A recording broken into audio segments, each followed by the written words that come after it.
Gamers have always loved playing anywhere, anytime. But what if the fun could actually fit in your hands? Let's take a trip through the evolution of handheld gaming. Welcome to the Hello Game channel. The 70s to 80s. It all started back in the late 70s. One of the very first was Mattel Auto Race in 1976. Then, in 1980, Nintendo dropped the Game & Watch. Simple LCD screens, simple games. But hey, it was the start of something huge.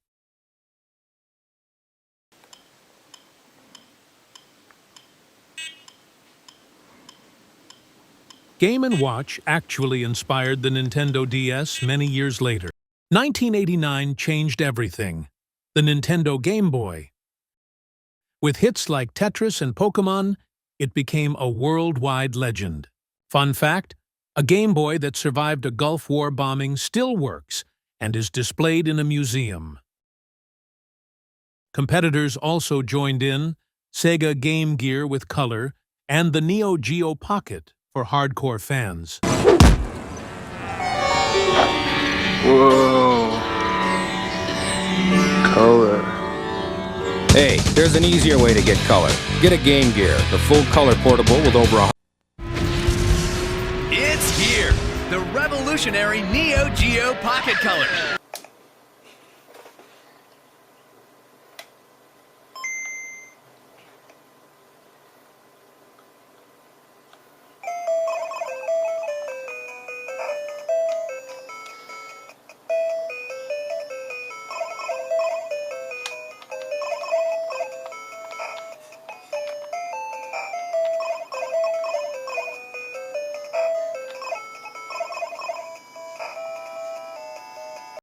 In 2001, Nintendo released the Game Boy Advance, or GBA for short. This wasn't just an upgrade, it was a whole new level. With 32-bit graphics, the GBA could run games that felt way closer to home consoles at the time. It became the home of classics like Pokémon Ruby and Sapphire, Metroid Fusion, and The Legend of Zelda, Minish Cap. Fun fact, even though it looked simple, the GBA had a huge library, over 1,500 games. And thanks to backward compatibility, you could still play your old Game Boy and Game Boy Color cartridges on it. Pretty awesome, right? In 2004, Sony shook up the handheld world with the PlayStation Portable, better known as the PSP. This little device was like carrying a mini PlayStation 2 in your pocket, with 3D graphics that blew people's minds at the time. The PSP had some amazing games, like God of War, Chains of Olympus, Crisis Core, Final Fantasy VII, and Monster Hunter, which became a massive hit in Japan. But here's the cool part. The PSP wasn't just for gaming. It could play music, movies, and even browse the internet. Sony even used tiny discs called UMDS to store games and films. Pretty futuristic for 2004.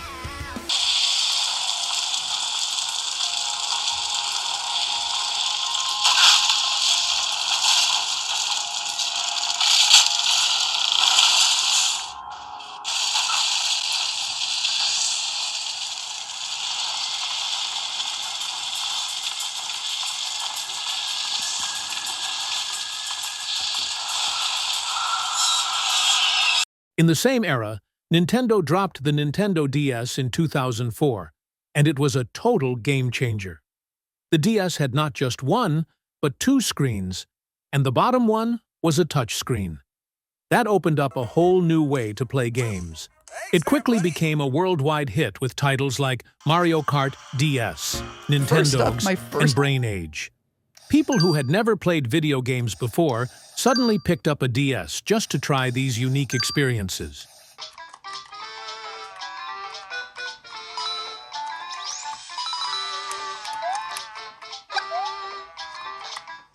In 2011, Nintendo took another bold step with the Nintendo 3DS. The big selling point? Glasses-free 3D gaming. You could flip a slider to see your favorite games literally pop out of the screen. something no other handheld had done before. The 3DS library was stacked, with hits like Pokémon X and Y, Animal Crossing, New Leaf, and Super Mario 3D Land. It also had backward compatibility, so you could still play your old DS games. Fun fact, despite a rough start, a price drop and amazing exclusives turned the 3DS into a huge success, selling over 75 million units worldwide.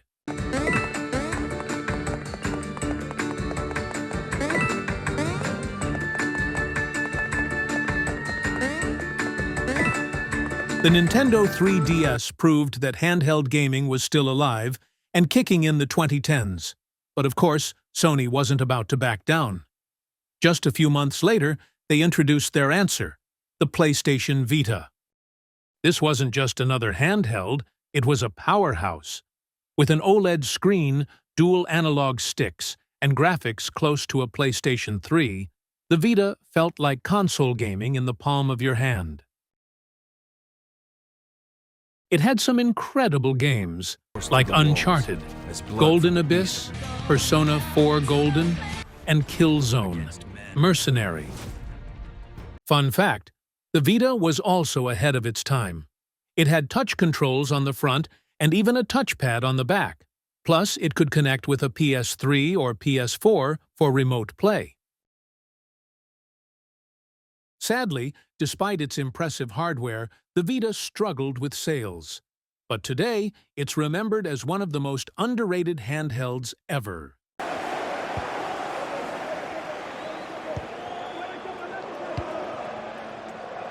Grealish. Now Haaland. In 2017, Nintendo changed the game once again with the Nintendo Switch. This wasn't just a handheld, it was a hybrid. You could play it on your TV like a home console, then instantly pick it up and continue the same game on the go. The Switch quickly became a global hit, with iconic titles like The Legend of Zelda, Breath of the Wild, Super Mario Odyssey, and Animal Crossing: New Horizons. Fun fact, the Switch has sold over 130 million units worldwide, making it not only Nintendo's most successful handheld, but also one of the best-selling consoles of all time. The Nintendo Switch proved that hybrid gaming was the future, blending home console power with handheld freedom. But the story didn't stop there. In 2022, Valve introduced the Steam Deck, a handheld PC that could run your entire Steam library on the go. With the Steam Deck, players suddenly had access to thousands of PC games right in their hands, from indie titles to massive AA releases. It wasn't just a handheld console, it was basically a portable computer designed for gaming. This opened the door for a new wave of handheld PCs like the Asus ROG Ally, pushing portable gaming further than ever before. In 2025, Nintendo officially launched the Nintendo Switch 2, and this wasn't just a small upgrade, it was a whole new generation. The Switch 2 comes with a bigger 7.9-inch 1080p HDR display, and for the first time ever on a Nintendo handheld, up to 120Hz refresh rate for super smooth gameplay. The Joy-Cons also got a major redesign.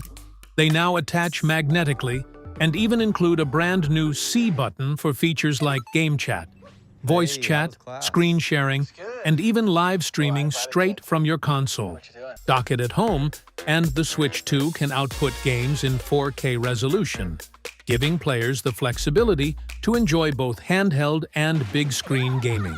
Storage has been doubled to 256 gigabytes and expanded further with microSD Express support, making downloads and loading faster than ever. Fun fact, Nintendo is also introducing new social features like Game Share, so you can instantly share your gameplay moments with friends, making the Switch 2 feel more connected and community-driven than any Nintendo console before. From Mattel's Auto Race in 1976 to the Nintendo Switch 2 today, handheld gaming has come a long way. From tiny LED lights to full 4K worlds in your hands, one thing stayed the same: gaming anywhere, anytime. And the story of handheld gaming? It's still being written.